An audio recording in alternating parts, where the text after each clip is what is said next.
and welcome to this week's edition of Think Big. I'm your host, Akia Garnett. Thank you so much for tuning in. I am really excited because I'm joined by Lynn Johnson. And Lynn is a certified mentor for SCORE. You may have heard of SCORE. They're a nationwide organization. They help thousands of small business owners and entrepreneurs every year. They've got some amazing programs. Many of those programs are for free, and Lynn is going to talk about those things tonight. He's also the marketing chair for SCORE Washington, D.C., and so he'll be talking specifically about what Washington, D.C. SCORE can do for you and how you can grow your business or even launch a business better through the support services that they offer. So without further ado, hey, Lynn, how are you? I'm doing great, Akia. I really appreciate this opportunity to join you this evening for this program. Great. Thank you so much. Tell us about SCORE and the services that the organization provides. SCORE is truly a national organization. We have a chapter in every state. Some states have a number of chapters. For example, our Washington, D.C. SCORE chapter serves Northern Virginia, the city of Washington, D.C., and Southern Maryland. But there's a chapter also in Baltimore and another one in Richmond. So throughout the country, there are actually 11,000 mentors throughout SCORE throughout the country. And our chapter has about 70 mentors. That's amazing. I can't wait to start talking more about those mentors and how you got connected to SCORE as well. Your background led you to be able to be a SCORE mentor, a certified mentor for SCORE. Right. Tell us about that. I was privileged that when I came first to Washington, D.C. in 72, I guess it was, I came to Washington and I got a job with a 3-person graphic design firm. And I worked in that company for 10 years.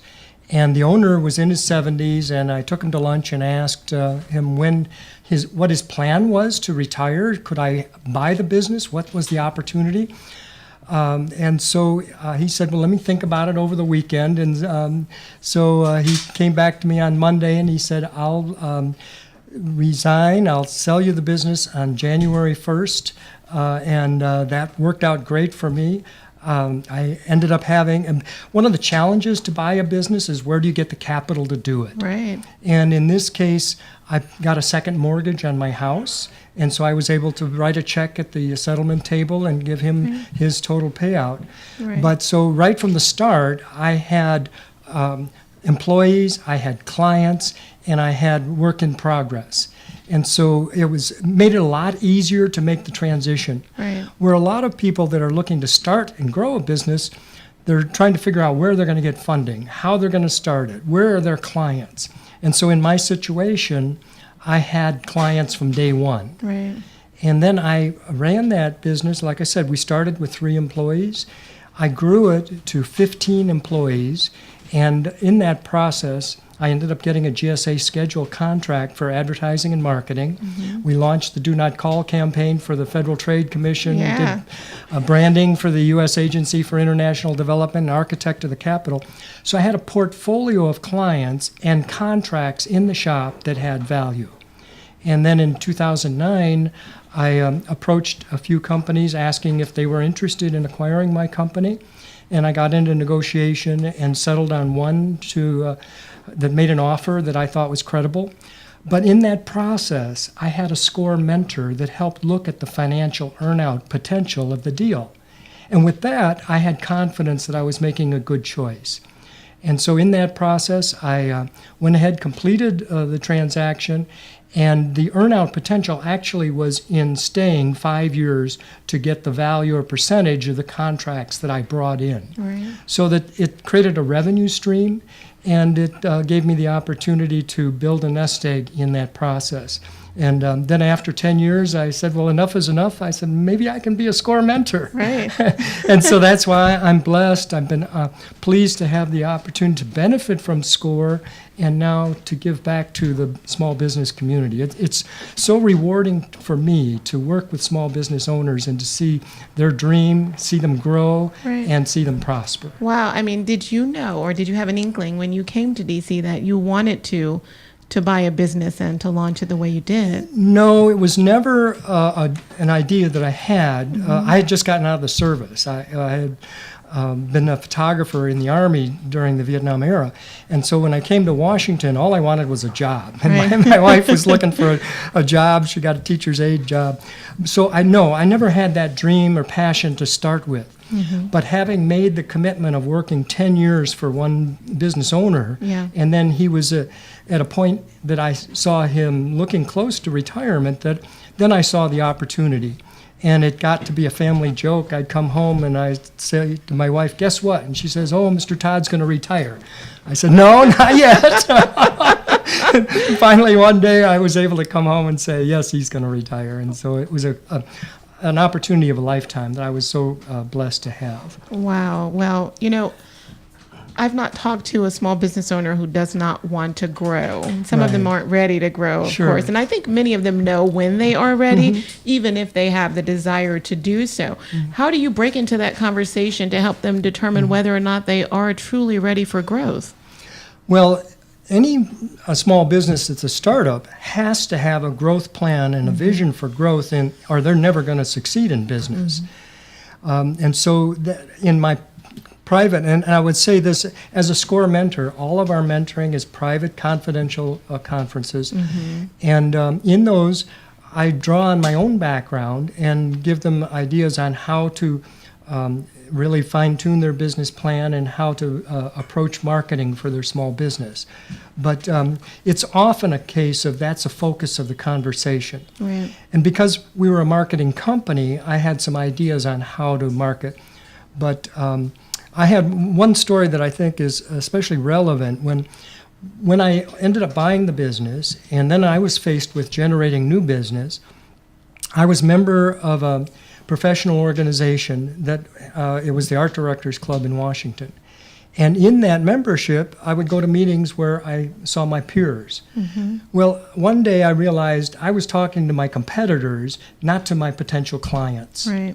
And so in my SCORE mentoring, I often allude to this experience, and I explain to business owners that the best place to find new business and new clients is to seek out professional organizations where your clients mingle, and then make a commitment to those organizations. Get on a committee, donate your services, get to know people personally.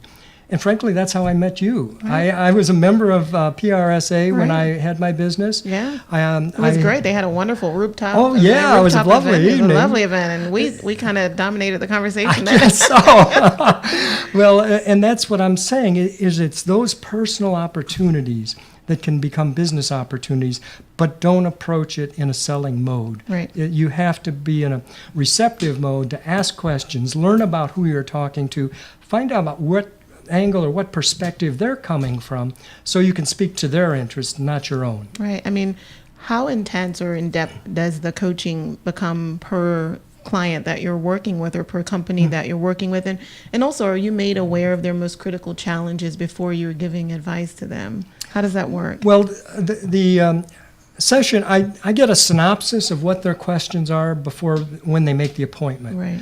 But the conversation really takes paths that you can never predict. And so it really is truly an exploration and trying to find out what is it that is their burning issue. And sometimes it's marketing, sometimes it's finance, sometimes it's employee situations. And so I'll ask them specifically, what is it that's on your mind? What's your agenda for this meeting? Because I don't want to drive the conversation. I'll respond and I'll probe with questions, but it's not my job to determine what the agenda is for the meeting, because they come with topics that they want to discuss. Right. But I tell my clients that when I meet with them, especially in the first meeting, I'll say I'll be your biggest champion and cheerleader and your biggest taskmaster. Right. And so while I'm discussing their issues with them, I'm taking notes, and I said, when I make a checkbox, that's an action for you. And I'll follow up with a summary of these so that they know what is their responsibility. Because clients can make an appointment once a week, once a month, or twice a year, whatever suits their need. But the point is, I explain and make it clear to them, I'm looking for progress. If we come back and talk about the same thing over and over, we're not getting your company further down the road. Right. And so I'm motivated to see you succeed, and it's important that you take on the tasks that can bring you to the road for success. And this is all for free? It's all for free. And they can have as many coaching sessions as they'd like. Huh? Yeah, as exactly. often as your schedule permits. Mentors operate on different days. I happen to mentor on Thursdays in Alexandria, but in our chapter, what I encourage people to do is seek out a mentor. And on the chapter website at washingtondc.score.org, there's a link to request a mentor. Mm-hmm. And you can also look at the bios of the mentors. And we have mentors that are 3-star generals. We have mentors that worked in Northrop Grumman defense contractors. We have mentors that have owned real estate. Mm. And so they come from all different backgrounds. And the beauty of that is that if I get into a situation where one of my clients has an issue or that I haven't maybe encountered in my own history of my business, I'll say, this is the person to contact. We can co-mentor, or you can make a separate appointment with that mentor. So they have an expertise that, for example, one of my best stories about that is that one of our SCORE mentors owned a furniture store in Arlington. He got very savvy, and then he owned other business properties. But he was a mentor that really understood leasing and how to negotiate a good lease. And in his situation, he had a SCORE client of his that was opening a store, and it was a retail store, and it was going to be in Georgetown. And he was in discussion with the building owner, who had said, well, you want to rent the space, these are the terms that you have to abide by. Mm-hmm. And this is the lease that we expect you to sign. So he brought that lease back to the SCORE mentor, and the mentor reviewed it, and he says, no, you need a broker or an agent that is representing you. You don't want to work with the broker from the owner of the building, because he's representing the owner's interest. Right. You need somebody to represent your interests. And so he did that, and then the mentor also said, look, they've asked or told you are liable and responsible for the build-out. And this is an older building in Georgetown. It's maybe got electrical issues. It might have fire hazard issues. Right. You're going to be responsible. He said, no, you make those all the responsibility of the company that owns the building, and then you'll pay what's appropriate in terms of the deal. But it was that little bit of advice that really set him on a path so that he didn't get caught in a quagmire that could have put him out of business in his first year. Wow, that's really helpful. I'm sure that a small business owner really appreciated that foresight, that knowledge there. I mean, that, like you said, it could have really put him in a real pickle. Well, he ended up being one of the clients of the year for our chapter. Wow. So he succeeded in his business. Okay, and I know that people are tuning in because they want to know about growth. In particular, when you are discussing growth, or working with small business owners, are you dividing growth into various areas such as revenue or workforce or operations, or does that all go hand in hand in your conversations? Well, it depends where they are in the business cycle. If they're a startup, you really are not in a growth mode until you actually open the doors and start looking for business. Mm-hmm. Some people that are further along, they're in a situation where they are faced with more business than they can handle, and so that they say, well, what do I do about hiring good employees? Mm-hmm. And in that situation, it may be a case where I suggest find subcontractors that can help you in the early stage of your business so you don't add overhead of staff. It makes it flexible about how you structure your costs. So it depends on the situation and the business cycle of where somebody is in their growth cycle, but it really is tailored to the individual's business situation. Right. I mean, and so are you seeing any new trends with companies that you're helping? I mean, there's new types of companies, especially with the technology space now. What are you seeing in terms of the trends and the types of companies that you're helping today? Well, there are often companies that have a tech background and a tech focus. Right. There are people that have a social media focus. And so that in some cases, I may refer them to another mentor for something that I haven't experienced, or to a outside contracting source where they may need professional support. So it depends on the nature. When I come across a company that really is a technology company, because my own background was not in technology and I don't claim to be tech savvy, then I will refer them to a SCORE mentor that really has come from a technology company and can be of help to them. So what you were saying earlier in terms of sometimes working hand in hand with another mentor, you might still support them in some of their more general challenges in marketing and allow someone else to kind of step into that equation and help them on the technical side. Exactly. That's great. Yeah. I mean, do you all use like a growth percentage in terms of, what a company should be seeing across industries of growth per year? Well, in the small business realm, I wouldn't say there are cookie cutter formulas that refer to. It really is an analysis of where they are currently in the process, and frankly, they should have a business plan. And that kind of lays out what their first steps are to start that business. In the business plan, there's a marketing section and there's a finance section. So the business plan is going to be the roadmap. And if a client is a new client and they're really starting a business, they really haven't gotten past the opening the doors. Right. And so they're at a startup phase, not in a growth phase. And so it's really important to recognize where you are in your business cycle to understand where your business opportunities are and where to place your focus. When it comes to the businesses and where they are in the business cycle, on average, where does SCORE meet those business owners? I would say maybe 80% of our business counseling are with new clients, with new startups. New startups. Yeah. And then, like I say, they're certainly can have repeated meetings, and so that we are eager to see them grow.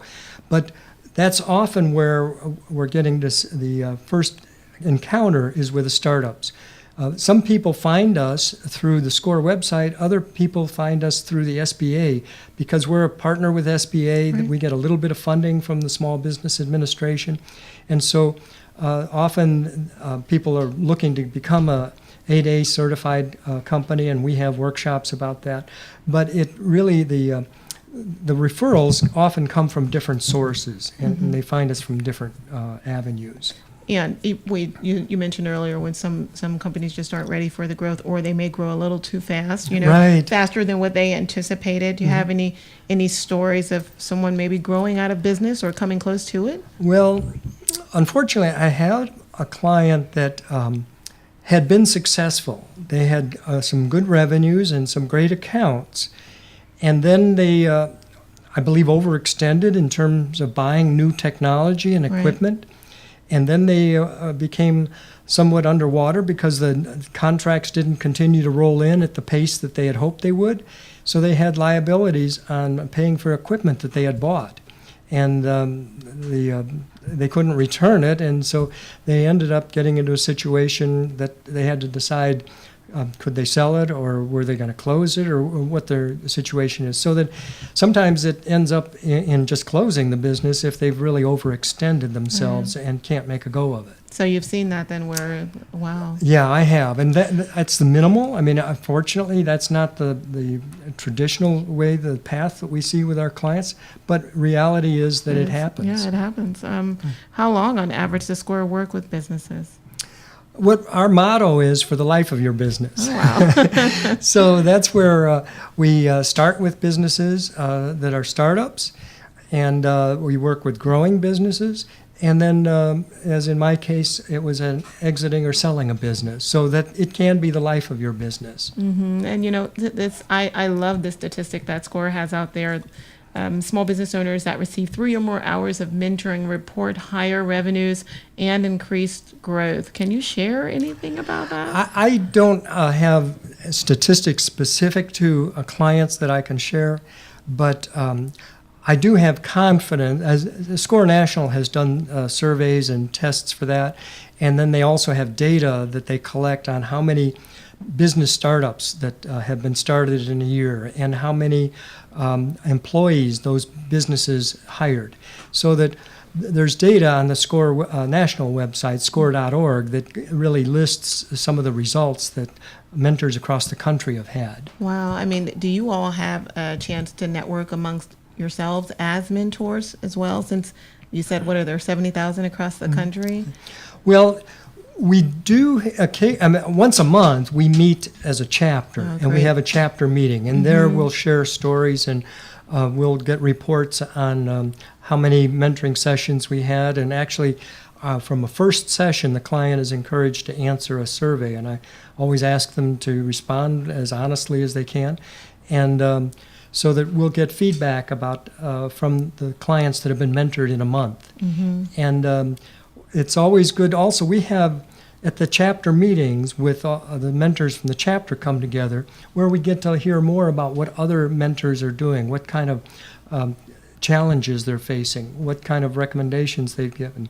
And also we bring in some speakers sometimes, some from a bank or lending institution, or from like a Kiva Zip for startup funding, like that. And so we'll sometimes have presenters to our chapter meetings that also extend our knowledge of the resources available to offer our clients. Great. Thank you, Lynn. Stay right there. We'll be right back with Lynn Johnson from SCORE, and he's going to be giving more tips on how to grow your business.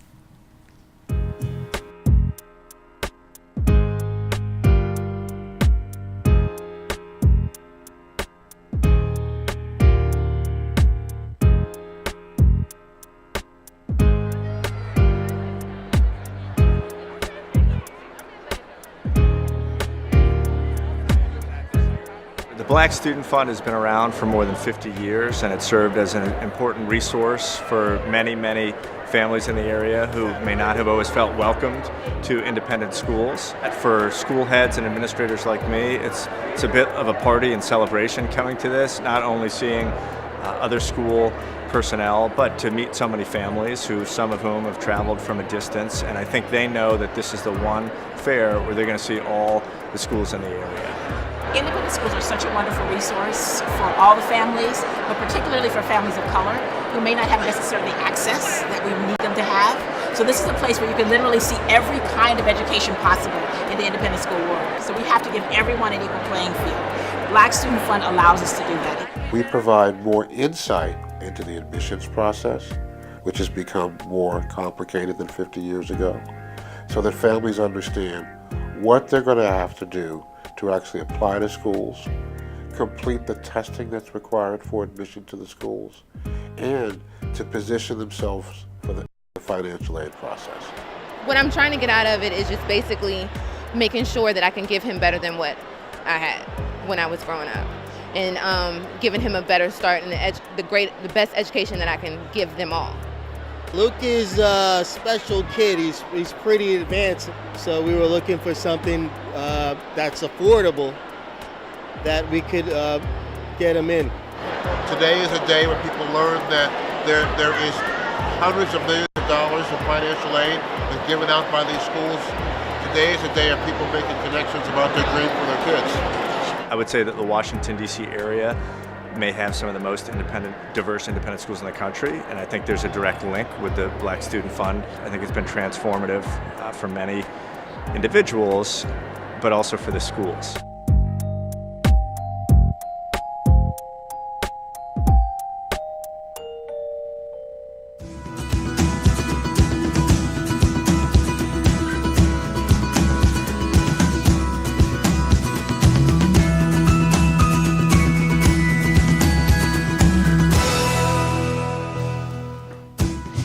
Hi, I'm Akia Garnett with Think Big. Thank you so much for tuning in. We're here with Lynn Johnson, and he's the marketing chair for SCORE in Washington, D.C. SCORE is a national organization. He's also doing some great things by being a certified mentor with SCORE, and you get to work with small business owners all over the Washington, D.C. metropolitan area, right? Do you have any growth stories, good or not, that you can share with? One of my favorite stories is that I had a fellow that had just gotten out of college, and he has an autistic brother, And his goal was to start a business that his brother, who's autistic, could work in, because often it's difficult to find employment opportunities for people with autism.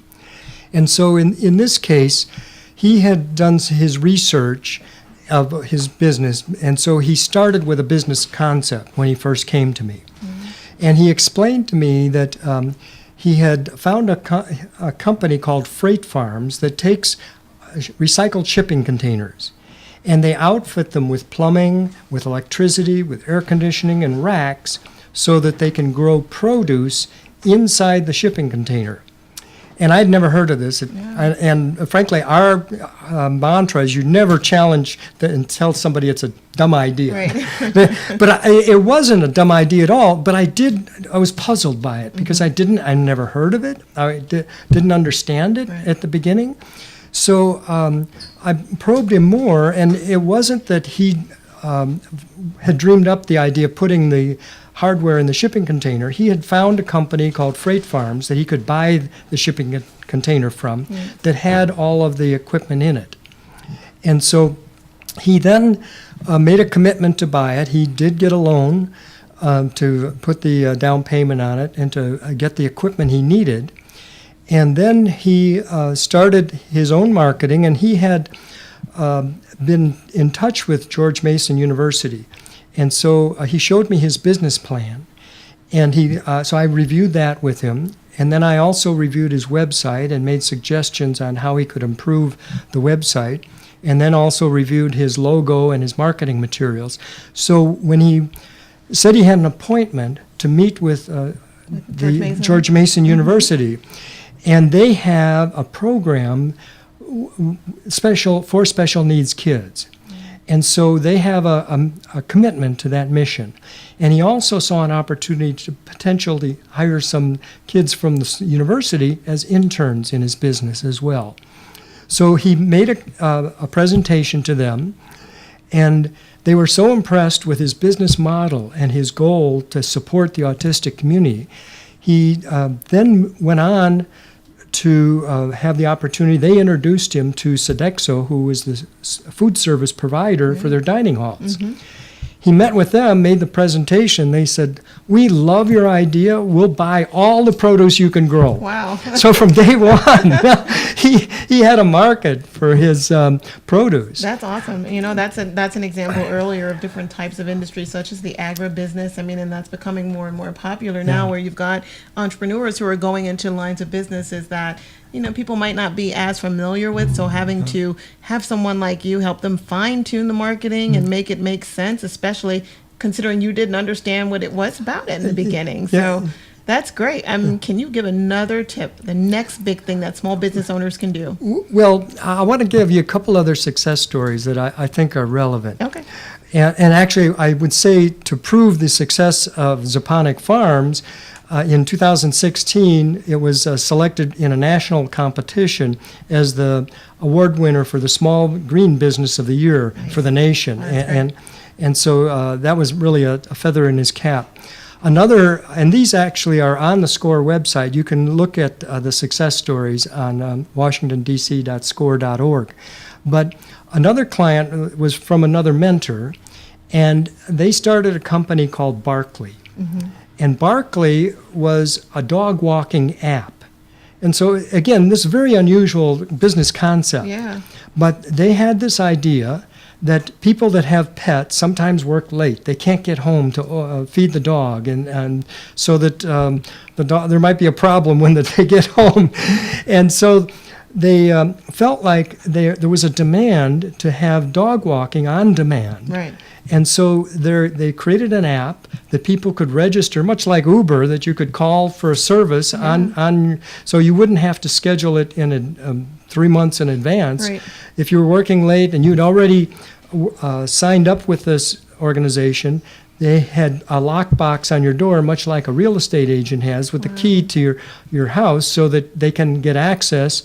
And so So this is like the person who's working late but didn't know it. Yeah. And they're just not able to get home to walk the dog. Or that's great. And even if somebody was going away on vacation, took couldn't take the pet with them and they Right. didn't want to board the pet, they could arrange to have somebody come in and feed the dog and walk the dog for a week or a couple weeks or however they scheduled it. Right. But the app was what was unique about it. And they also were the award winner for the client increasing the number of employees because they had all kinds of people that applied for the app that wanted to be dog walkers. And they became employees. They were contractors to the company, but it gave them employment opportunities and revenue opportunities. Yeah. So it was a win-win. And they started in Washington. It wouldn't surprise me if I haven't followed their success, but I wouldn't be surprised if they'd extended their company to other jurisdictions as well. Well, like you said, it sounds like the Uber model to me. Yeah, it's very similar. Right. And a third client of the year was a woman-owned small business from our chapter, and it was two African-American women that had started a business creating greeting cards, gift wraps, and but all original designs that they were doing. And so it turned out that they had some really quality designs. They made a presentation to the African American Museum, and they have now gotten into their gift shop as a vendor for the museum. That's awesome. And so that, again, is a great success story that we just are so excited to see that kind of entrepreneurship succeed and flourish. Wow. I mean, and you know what? You have won several awards in your career in marketing and the great work that you've done in advertising for the small business owners that are also winning awards. Are you helping them to leverage those after they've won them? We encourage them to use social media to create awareness. For our SCORE clients, it's on our website. We also did some promotion when they were receiving the award to get greater recognition for their award. And so we also, though, encourage them. This year we had, again, Chapter of the Year clients, and in Twitter and Facebook we posted those award winners to give them additional exposure as well. Right. How do you help those who might have that shoestring budget and may not have money to market or just, feel like they're struggling and not even knowing where to start with creating a budget? One thing I would encourage any entrepreneur that is trying to solve the marketing issue is to take advantage of the workshops that SCORE offers, because our marketing workshops are excellent. And we've got some that are in the marketing area. They cover email marketing, social media marketing, referral-based marketing. Right. So they're very focused. And all of those could be part of a marketing plan. But it depends on the type of business you have. You may be going into government contracting, and referrals may not be the best source for your business. So other ways to make those connections might be appropriate. But the marketing workshops that we offer are really a great bargain and valuable. They're all-day workshops, or some are half-day, but they're hugely beneficial to the clients. And it's a nominal fee, right? For the half-day workshops, they're $30. For a full-day workshop, it's $60. But it's a good investment of your time and money. Yeah, I mean, do you have any other success stories you want to share? Or, I mean, I'm really enjoying listening to the ones you've already shared. Those are great. Well, like I say, the national website of SCORE.org has national stories as well, not limited to our chapter's website. But what's exciting to me is they come from all different kinds of industries. They're from retail. They're from government contracting. They're from marketing companies. They're from technology companies. Right. So that the opportunities are limitless. Right. It's just limited by the imagination you have.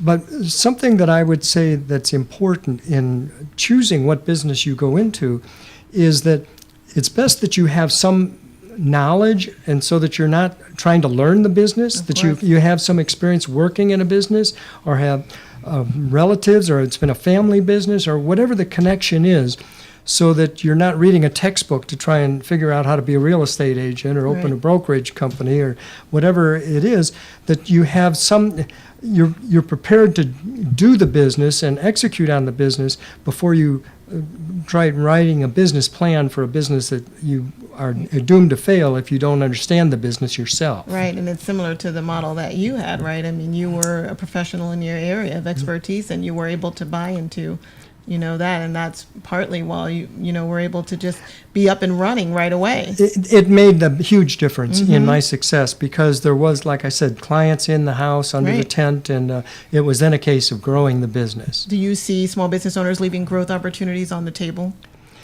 Well, the problem becomes that often they don't focus on marketing, and the marketing is really critical to the growth of a business. And so one of the key things that is important about marketing is to market to your best customers first. Right. They're already sold. If they're people that you're doing business with, maybe you need to create a loyalty program. Maybe you need to use them for referrals for social marketing. Whatever it is, that it's best to leverage the contacts you already have.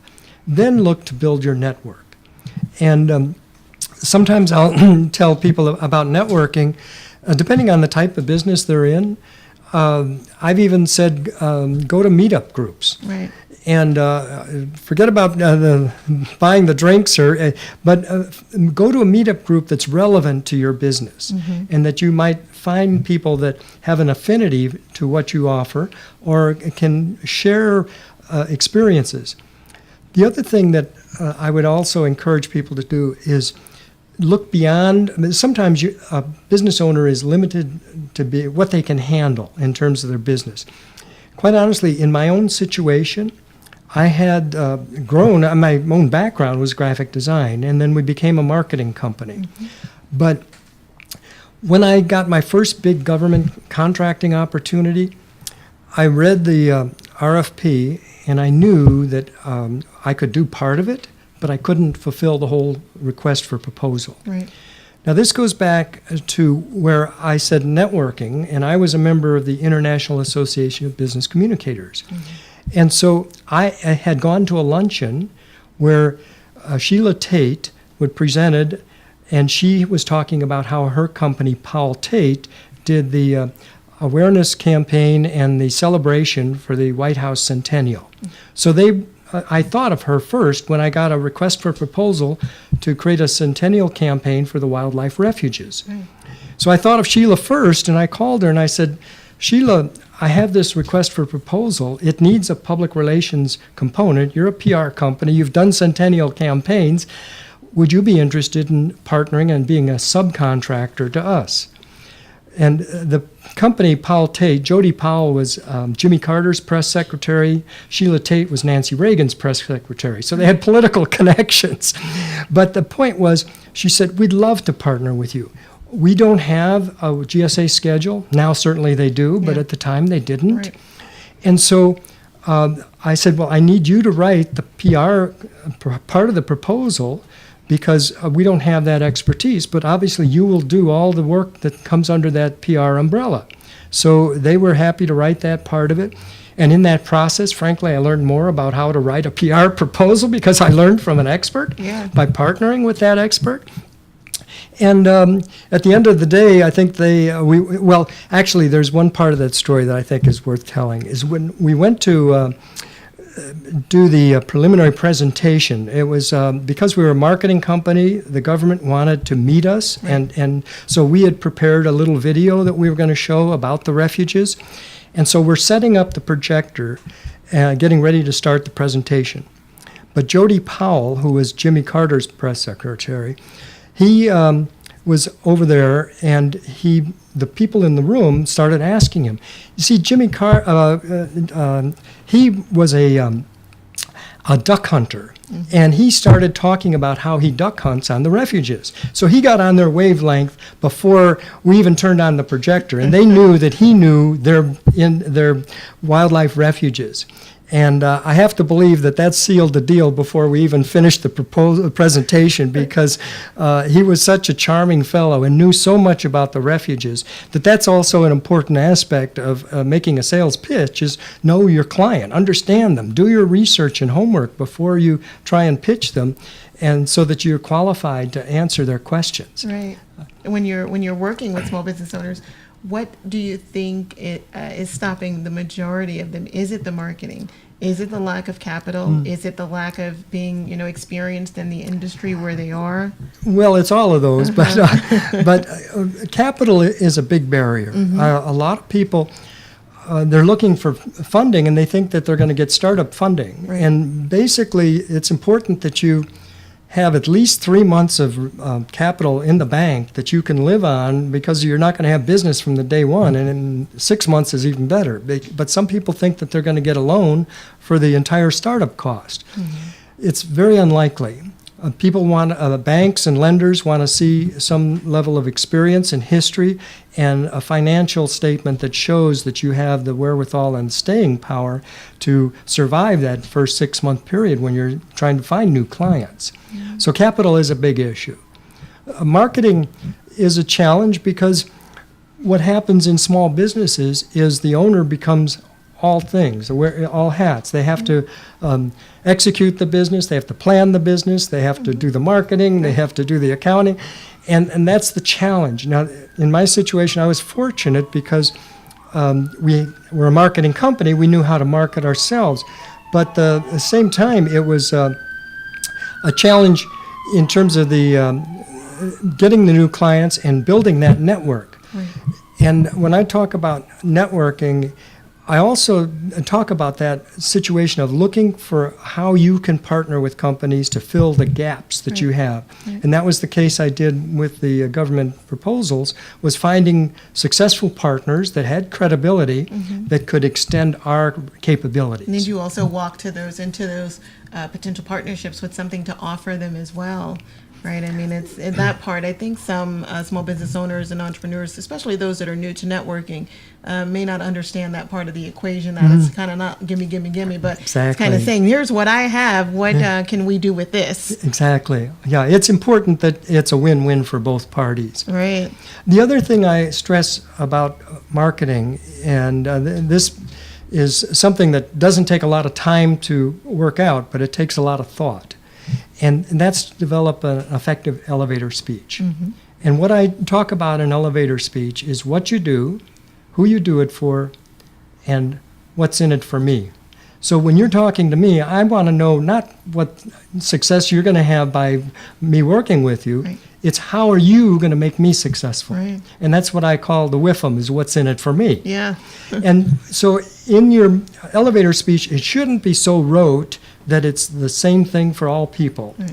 It has to be that you have done some research about who you're meeting with, or that you start a conversation to learn enough about the person you're talking with that you can tailor your responses to what their business needs are, what motivates them, what their goals are. So by understanding that, you can be more responsive, be on their wavelength, and you can speak to what's in it for them. How do you have any favorites, clients that you've worked with? Well, I'll tell you, one of the things that was most rewarding was the launch of the Do Not Call campaign. Yeah. It was great when it first was launched because it really worked, but it's important that people learn that Congress made themselves exempt, and fundraisers and researchers were exempt, so that's why you can still get bombarded. But another was the Department of Veterans Affairs. Having been a veteran, I was a veteran-owned small business. Oh, thank you for your service. Thank you. But it allowed me to have, in the government sector, to be a veteran-owned small business, which gave me opportunities to work on the military child and youth awareness program, where they were launching a new program. And so we were offered the opportunity to bid on that contract, and we won it. And that was, again, one of the highlights of my business career, was working on that program. Right. I mean, getting on the GSA schedule is it's a major goal for many small business owners. How was that process for you, just getting to it? Again, I was fortunate. I had, at first, GSA was already a client of mine, and they were just establishing the GSA schedules. And so they said, Len, if you want to continue working with us, you need to get on a GSA schedule. And I was fortunate that I had a fellow working for me who was our studio manager. He had done this for another company before he worked with us. And I said, can you write this response to get us on the schedule?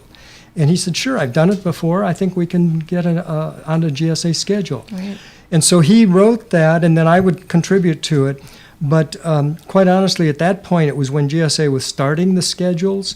It was a lot easier to get on a GSA schedule.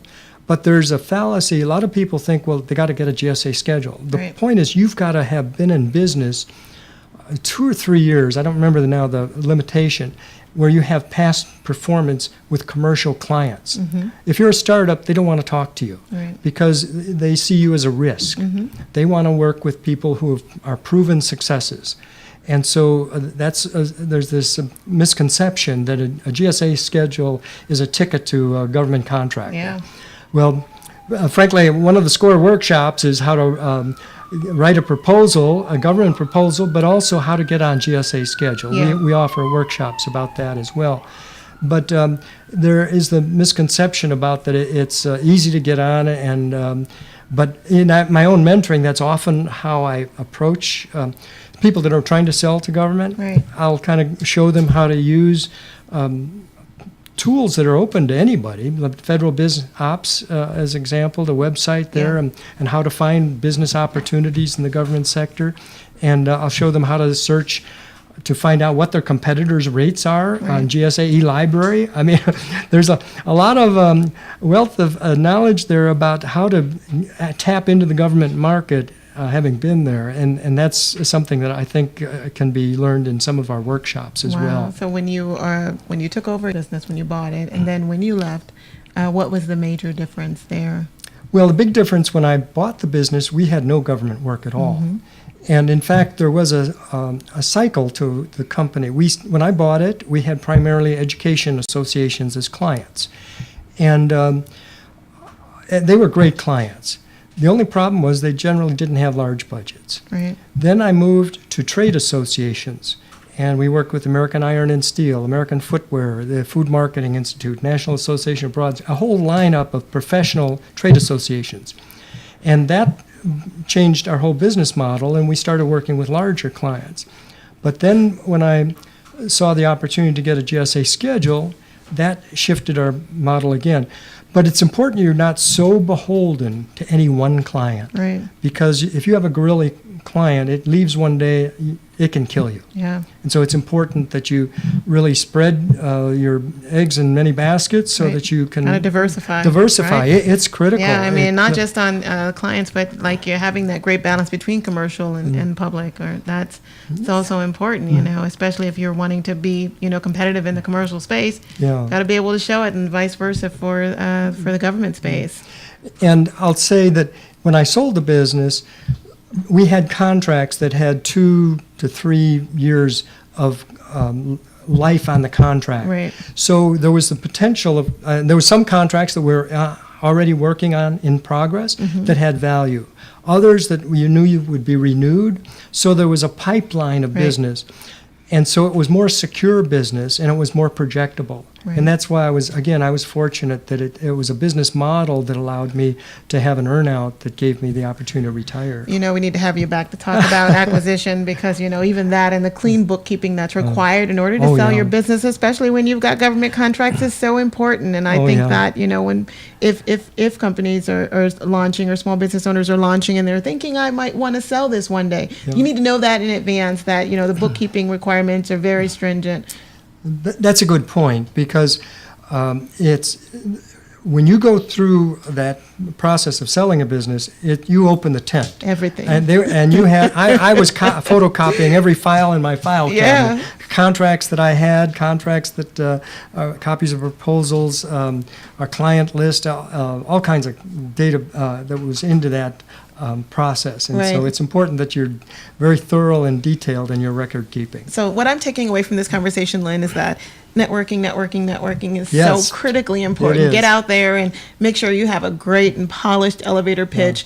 Don't make it too stoic or, too Right. scripted that it really is too generic and doesn't appeal to anybody. I got that from our conversation. I also got that SCORE has a tremendous amount of not only free services, but also the workshops that are for a nominal fee. You've got some that are half day and some are whole day, and those are all on the website. And I'm taking away from this, how to build that pipeline of projects and to be diligent over that business development process, so that you can grow. But then being vulnerable enough to reach out to a coach, reach out to SCORE to see if someone can help you when you may be in trouble or just not know where to go next. Well, and I really would encourage anybody that's listening, that's wherever you are in your business cycle, to seek out a SCORE mentor. On our Washington, D.C. chapter site, you can actually read the bios and pick a mentor, or you can request a mentor by zip code if you want to have a mentor in Maryland or in the D.C. or Virginia. And reach out and you indicate in your request if you want a mentor by name or by zip code, and find somebody that meets your interest. And the fact is, you're not locked in. Right. If you have a bad experience and it doesn't go well, you can always go to a different mentor and get a different perspective. And the mentoring is all free. It's what I like to say, it's the best kept secret that should be shared. So I encourage all of you to share our secret. Get a mentor. I love it. Now, any final thoughts you want to share with our audience, Lynn, before we go? The one other thing I would encourage people to do is to think about a workshop. We've got a brochure that we have that's online. You can download it, that has all the workshops that we have on marketing, starting a business, financing, social media. And there's a calendar, and some workshops are given once a month, some workshops are given once a quarter. But I definitely encourage you to seek out what the resources are on the local chapter website. Great. And that website again, Lynn, Is washingtondc.score.org. Thank you so much, Lynn, for being here and for sharing all of this information with us on SCORE. I am a fan of SCORE, and just to know that those free services are available and all the other teaching services are available, and that you're partnered with SBA, so we know it's really authentic and just legitimate and just a helpful resource, especially when I've been there. I'm an entrepreneur, and I'm also a former small business owner. It's not easy. And so for organizations like SCORE that exist, I just salute SCORE. I salute you for being a leader at SCORE. And I thank you again for being on Think Big. Oh, thank you. I appreciate the opportunity to have this opportunity to speak to your network, and I hope you all will take advantage of some of the nuggets that we've shared today. Awesome. This is Think Big. I'm your host, Akia Garnett. Thank you so much for tuning in. We'll see you next time.